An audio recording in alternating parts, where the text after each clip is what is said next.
आदाब नाजरीन, INN की खबरों में आपका इस्तकबाल है। मैं हूं शौकत अली सूफ़ी। आइए नज़र डालते हैं आज की कुछ अहम खबरों पर। हिंदुस्तान के सदर जमहूरियत जनाब रामनाथ कोविंद ने गुरु नानक देव जी के जन्मदिन के मौके पर हम वतनों को मुबारकबाद दी है। एक पैगाम में सदर जमहूरियत ने कहा है कि गुरु नानक देव जी के यौम पैदाइश के पूर्व मसरत मौके पर मैं हिंदुस्तान और बैरून मुल्क मुकीम तमाम हिंदुस्तानियों, खुसूसन सिख बरादरी के लोगों को मुबारकबाद पेश करता हूँ। गुरु नानक देव की ज़िंदगी और तालीमात में मोहब्बत, हमदर्दी और क़ुरबानी का मुज़मिर पैगाम इंसानियत की रूहानी तरक्की को फ़रोग़ देता है। उनके ख़यालात हमें अपनी ज़िंदगियों में अमन और भाईचारे के नज़रियात की तक़लीद करने की तरग़ीब देते हैं। गुरु नानक देव ने एक सादा ज़िंदगी गुजारते हुए एक ओमकार, सतनाम, करतारपुर के हिस्से के ज़रिए खिदमत करने पर ज़ोर दिया। आइए हम सब गुरु नानक देव जी के नक्श कदम पर चलें और अपने माशरे में हम आहंगी और इत्तेहाद के जज्बे को मजबूत करें। वज़ीर आज़म नरेंद्र मोदी एहतजाजी किसानों के आगे झुकते हुए मुतनाज़ा ज़राई क़वानीन वापस लेने का ऐलान किया। मोदी ने जुमा के रोज़ कौम से खिताब करते हुए इस बात का ऐलान करते हुए मुल्क के किसानों से माफ़ी मांगी और कहा कि इस माह के आखिर में शुरू होने वाले पार्लियामेंट के इजलास में हम तीनों क़वानीन को मनसूख करने का मुकम्मल ऐलान करेंगे। मोदी ने कहा कि शायद हमारी तपस्या या कोशिशों में कुछ कमी थी, जिसकी वजह से हम कुछ किसानों को क़वानीन के बारे में समझा नहीं सके, लेकिन आज प्रकाश पर्व है, किसी पर इल्ज़ाम लगाने का वक्त नहीं है। आज मैं मुल्क को बताना चाहता हूं कि हमने फैसला किया है कि उन क़वानीन को वापस लें।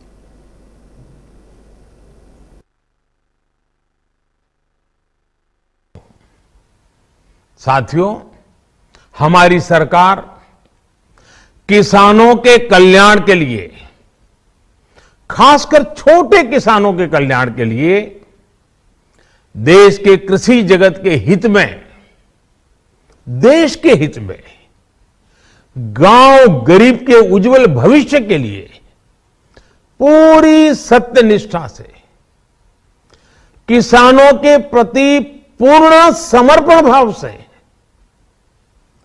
नेक नियत से ये कानून लेकर आई थी।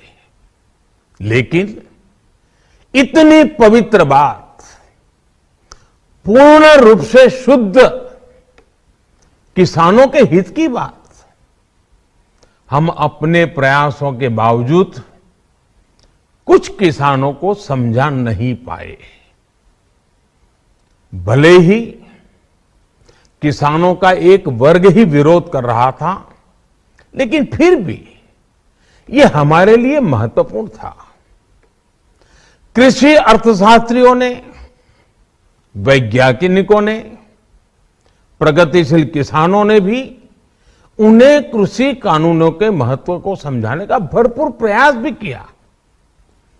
हम पूरी विनम्रता से, खुले मन से उन्हें समझाते रहे। अनेक माध्यमों से व्यक्तिगत और सामूहिक बातचीत भी लगातार होती रही। हमने किसानों की बातों को, उनके तर्क को समझने में भी कोई कोर कसर बाकी नहीं छोड़ी। कानून के जिन प्रावधानों पर उन्हें ऐतराज था, सरकार उन्हें बदलने के लिए भी तैयार हो गई। 2 साल तक हमने इन कानूनों को सस्पेंड करने का भी प्रस्ताव दिया। इसी दौरान ये विषय माननीय सर्वोच्च न्यायालय के पास भी चला गया। ये सारी बातें देश के सामने है, इसलिए मैं इनके वज़ीर आज़म नरेंद्र मोदी की जानिब से 3 ज़राई क़वानीन को मनसूख करने का ऐलान करने पर तमिलनाडु के चीफ मिनिस्टर MK स्टालिन ने वज़ीर आज़म मोदी का शुक्रिया अदा किया। DMK के सदर और तमिलनाडु के चीफ मिनिस्टर MK स्टालिन ने मरकजी हुकूमत पर जोर दिया कि वह 3 ज़राई क़वानीन की तर्ज पर शहरियत तरमीमी एक्ट CAA और दीगर क़वानीन को वापस ले लें जो आवाम को नापसंद हैं। उन्होंने कहा कि पार्लियामेंट के आइंदा इजलास के पहले दिन तीनों ज़राई क़वानीन के साथ दीगर मुतनाज़ा क़वानीन को भी ख़त्म करने का फ़ैसला करना चाहिए। डीएमके पार्टी के हेडक्वार्टर से एक सरकारी बयान जारी करते हुए स्टालिन ने कहा कि डीएमके ने इब्तिदा से ही मुतनाज़ा ज़राई क़वानीन की मुखालिफत करती आ रही है और इसकी पार्लियामेंट में मुखालिफत की थी और सुप्रीम कोर्ट में मुकदमा दायर करने के अलावा बिलों के खिलाफ वोट दिया था। पार्टी ने इत्तेहादी शराकतदारों की हिमायत से रियासत में तहरीकें चलाईं और किसानों के एहतजाज में हिस्सा भी लिया।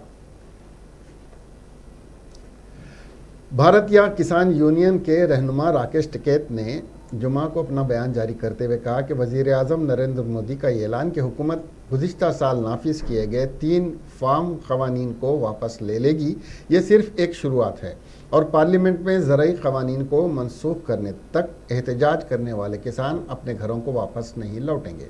उन्होंने मज़ीद कहा कि एहतजाज की क़ियादत करने वाले किसानों की छतरी तंजीम संकेत किसान मोर्चा का एक इजलास जुमा को बुलाया जाएगा, उसके मुताबिक मज़ीद कार्रवाई का फैसला किया जाएगा।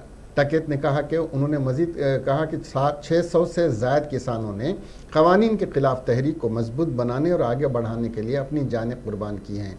हमें कोई भी फैसला करते वक्त उनकी कुर्बानी का एहतराम करने की ज़रूरत है।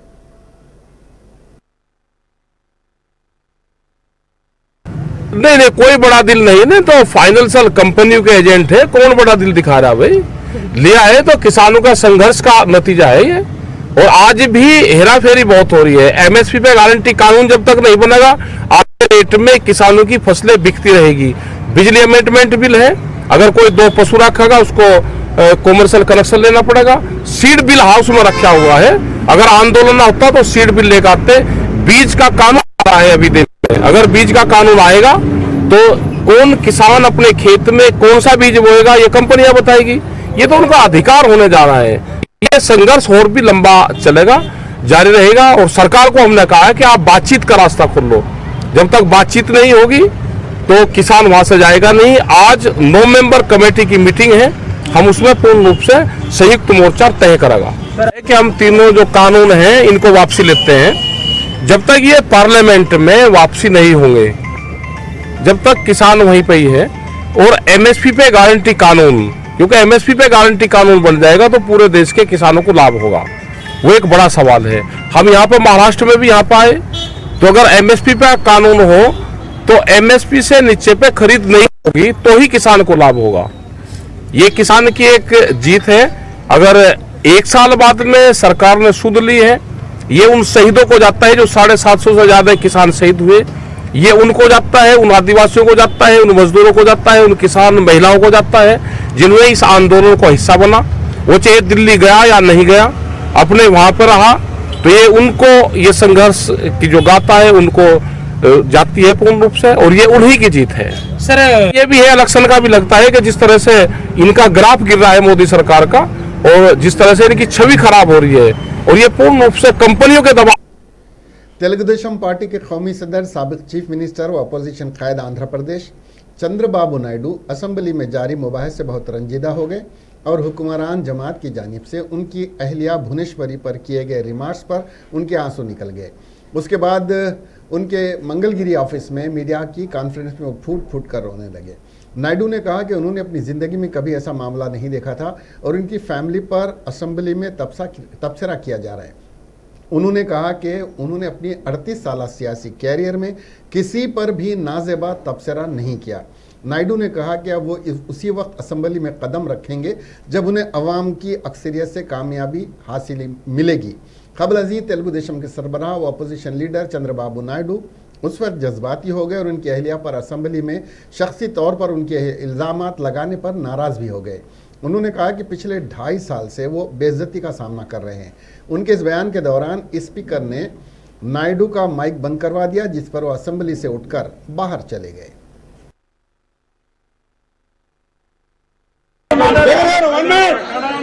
నేను స్టేట్మెంట్ ఇవ్వాలంటే కూడా మీరు ఇవ్వలేకుండా చేశారు కాబట్టి బాగలేదు. మళ్ళీ చెప్తున్నా, ముఖ్యమంత్రి ఈ హౌస్ కు వస్తాను తప్ప అదర్వైజ్ నాకు రాజకీయాలు అవసరం లేదు. ఇది గౌరవ సభ కాదు. ఇలాంటి గౌరవ సభలో నేను ఉన్నానని మరొకసారి విజ్ఞప్తి చేస్తూ మీకు నమస్కారం. ప్రజలందరికీ విజ్ఞప్తి చేస్తున్నా, నా అవమానం మీరందరూ అర్థం చేసుకుని నిండు మనసుతో ఆశీర్వదించమని కోరుతూ అందరికీ నమస్కారం.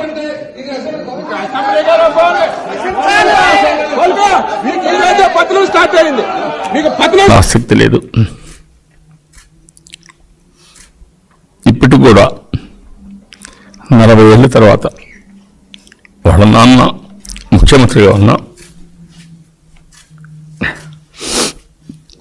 నేను సుదీర్ఘకాలం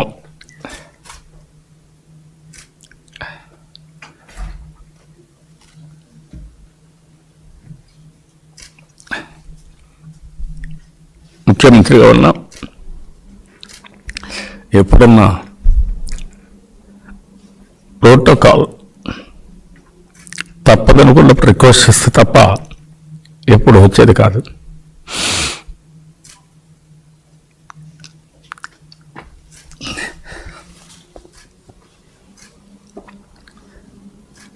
ఇప్పటికి కూడా మా పార్టీ నాయకులు చాలామంది ఆవిడకి తెలియదు. ఎందుకంటే ఆవిడ పని,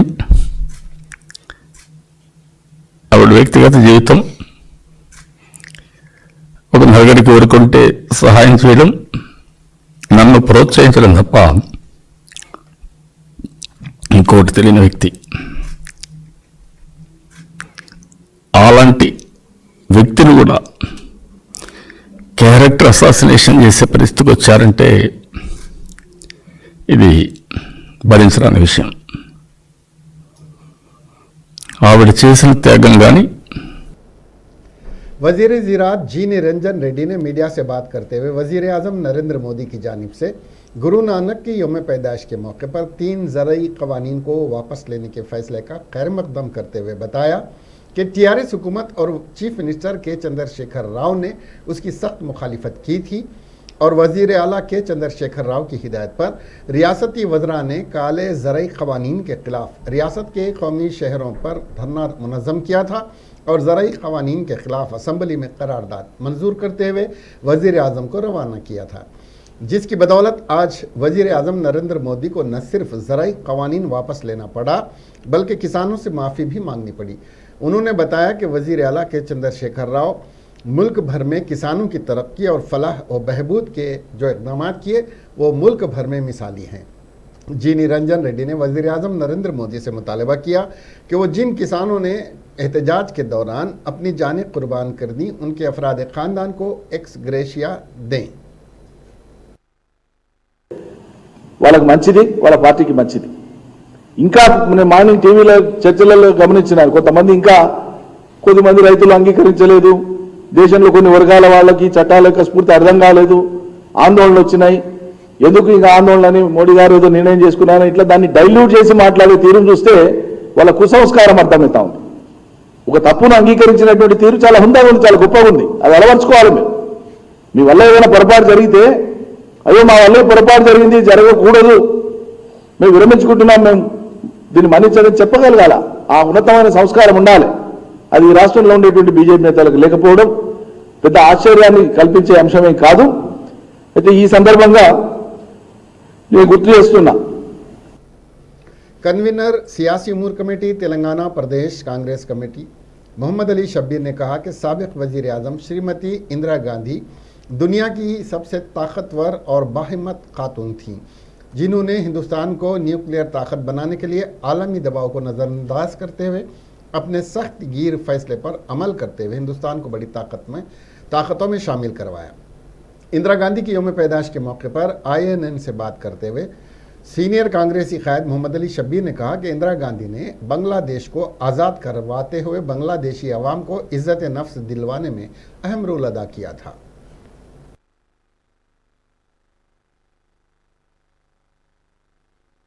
श्रीमती इंदिरा गांधी जी की यौम पैदाइश है और पूरे हिंदुस्तान में लोग उनकी यौम पैदाइश को धूम से मना रहे हैं, क्योंकि इन्होंने गरीबी हटाओ, गरीबों को गरीबी हटाओ कहकर 20 पॉइंट प्रोग्राम लाकर गरीबों को, अक़लियतों को, मुसलमानों को, मजदूरों को हर एक को साथ देकर इस मुल्क को शक्ति यानी पोखरान में पहली दफा न्यूक्लियर टेस्ट करके दुनिया के अंदर ये न्यूक्लियर मुल्क में शामिल कराने वाली कोई क़ायद है तो वो श्रीमती इंदिरा गांधी थे और यही इंदिरा गांधी थे पाकिस्तान के दो टुकड़े बनाकर एक पाकिस्तान को बांग्लादेश का नया हिस्सा बनाकर उस मुल्क को आज़ादी दिलाने वाले श्रीमती।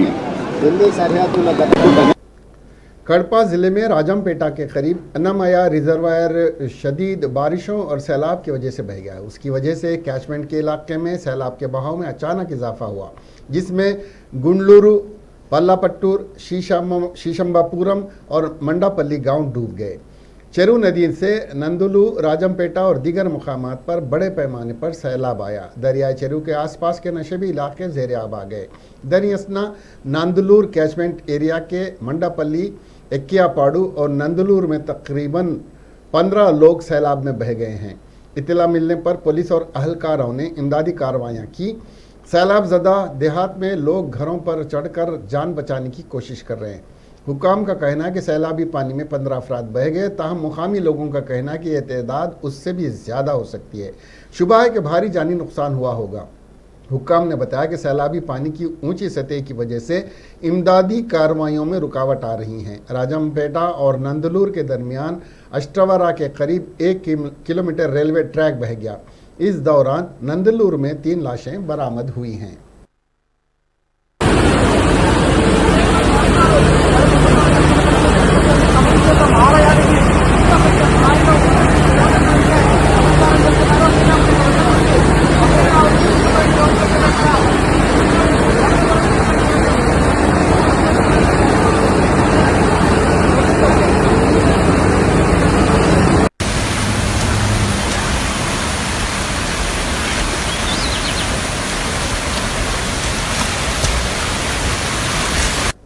साबिक असेंबली स्पीकर मधुसूदनाचारी को तेलंगाना के गवर्नर तमिलिसाई सौंदरराजन ने एमएलसी के तौर पर नामजद किया है।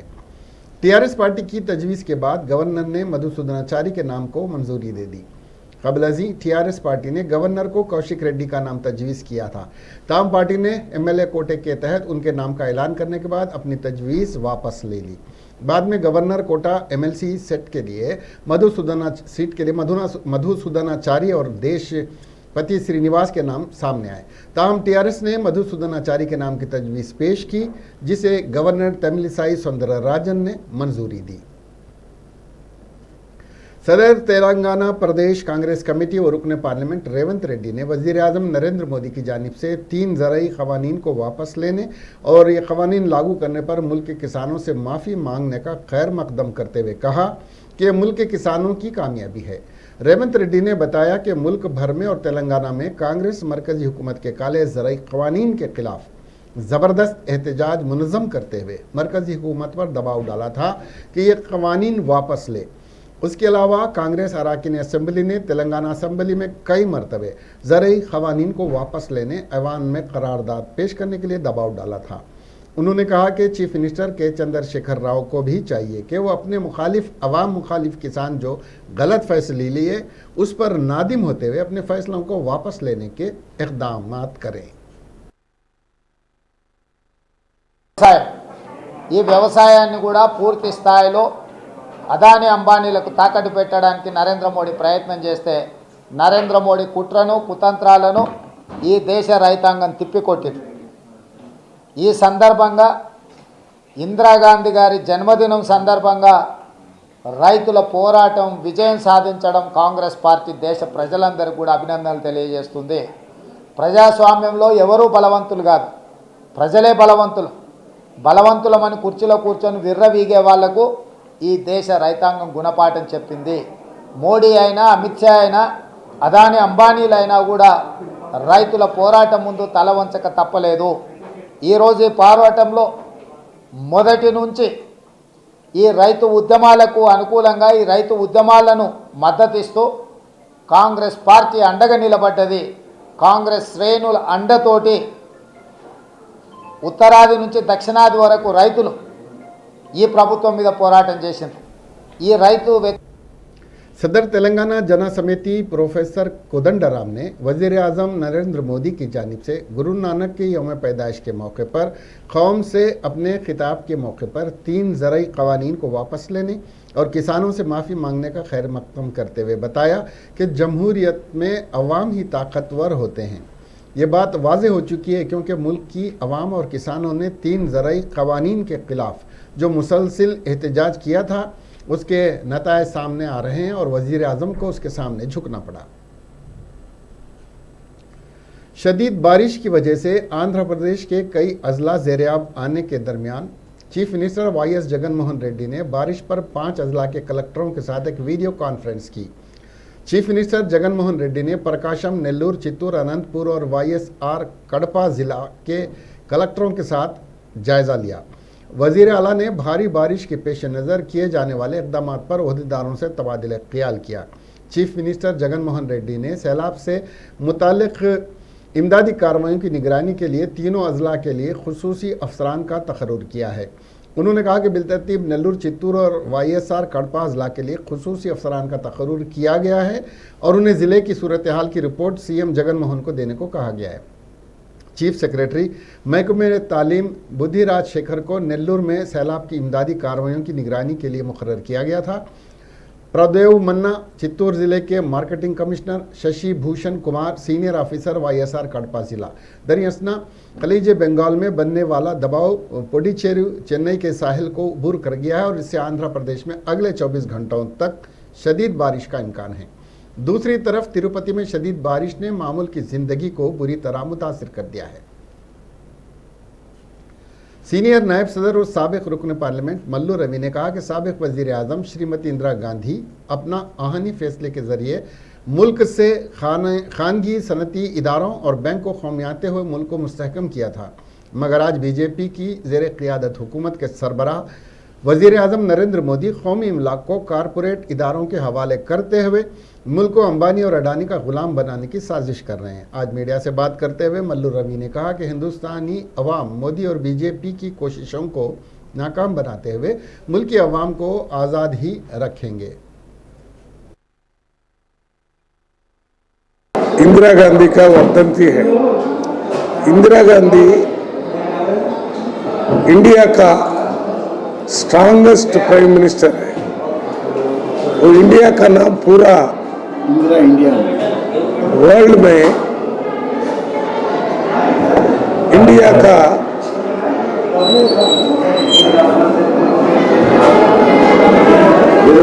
स्ट्रेंथ दिखा है। इंडिया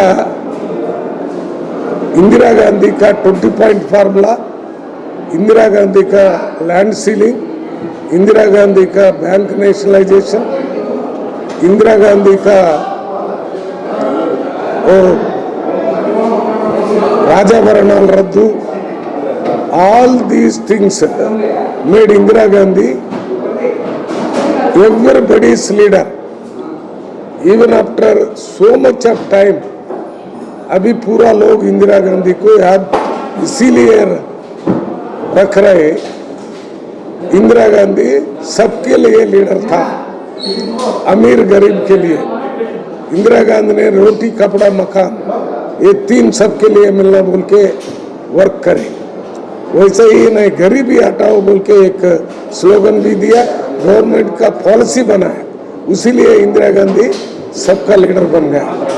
वो इंदिरा गांधी का जो भी डायरेक्शन है वो डायरेक्शन लेके अभी कोई भी गवर्नमेंट आए तो उसको फॉलो करना आज का जरूरत है।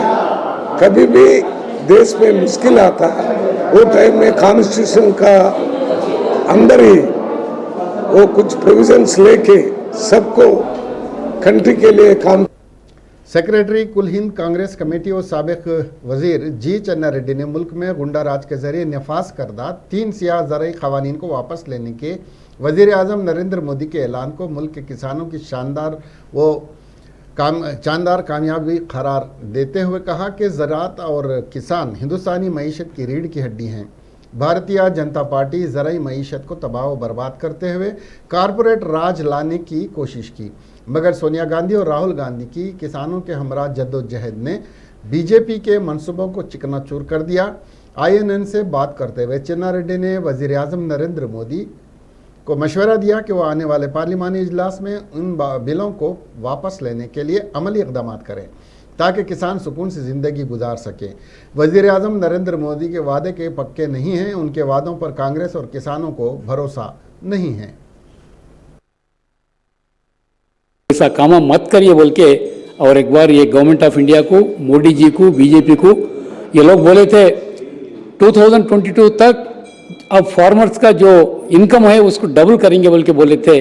हम लोग बहुत उम्मीद था ये लोग सही भी करते क्या बोल के, मगर वो इनकम डबल क्या होता, मगर अब तो ये लोग ये तीन लॉस इनेक्ट करके बहुत नुकसान करे फार्मर्स को। इसमें मिनिमम सपोर्ट प्राइस नहीं रहता और मार्केट यार्ड्स नहीं रहेंगे। अदानी अंबानी ऐसा लोग, कारपोरेट लोगों को फार्मर्स का प्रोड्यूस आप किधर भी बेच सकते बोल के बोले थे, मगर कांग्रेस पार्टी में राहुल गांधी जी हमारा नेता बहुत दिनों से ये फार्मर्स को वो सब संघी भाव प्रकटित करके ये लोगों के साथ मिलके बहुत एजिटेशन करा, और कांग्रेस पार्टी भी ये फार्मर्स के साथ पूरा देश भर ये लोगों के सपोर्ट में काम करा। आज फार्मर्स का एजिटेशन, फार्मर्स का जो प्रेशर है, ये खासकर पंजाब और हरियाणा फार्मर्स सही भी बहुत अच्छा दबाव इस सेंटर में लाने के बाद आज ये वितरा करे, बहुत खुशी का बात है। Congress party welcome. एक अफसोसनाक वाक़े में जुमा को 4 अफराद नंदनूलूर मंडल के गांव कोलापत्रों में पेश आए वाक़े में पानी में बह गए शिवालय मंदिर के पुजारी शशि और कुंबे के अफराद पानी में बह गए। ज़राए के मुताबिक अन्नमाया प्रोजेक्ट का सप्लवे बह जाने से गुंडलूरू, कलापत्रू, नंदलूरू, नंदापिल्ले वगैरह गांव पानी में डूब गए।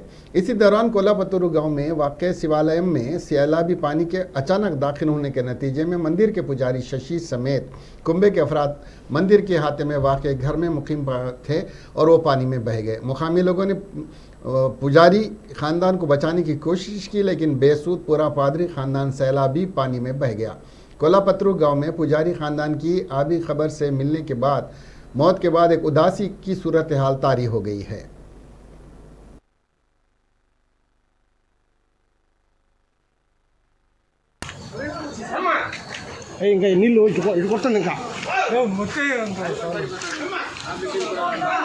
ఆయిల్ ఉంది ఇంకొకటి ఆ పక్క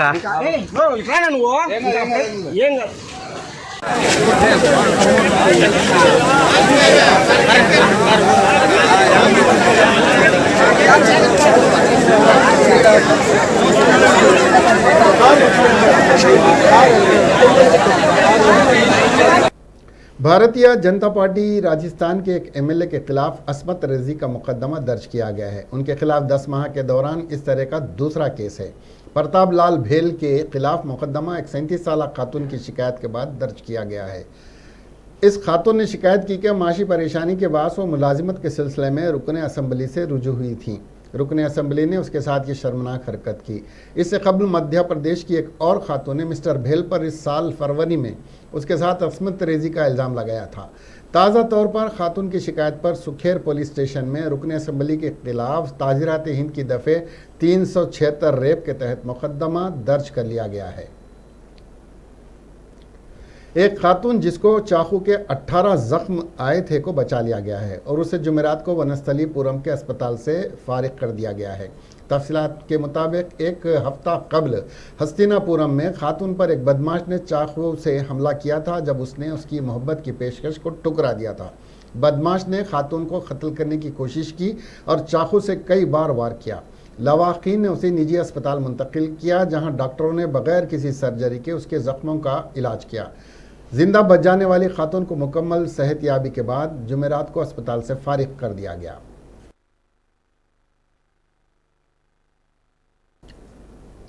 इसके साथ ही ये खबरें यहीं ख़त्म हुई। अब हमें दीजिए इजाज़त और देखते रहिए INN चैनल। खुदा हाफिज़।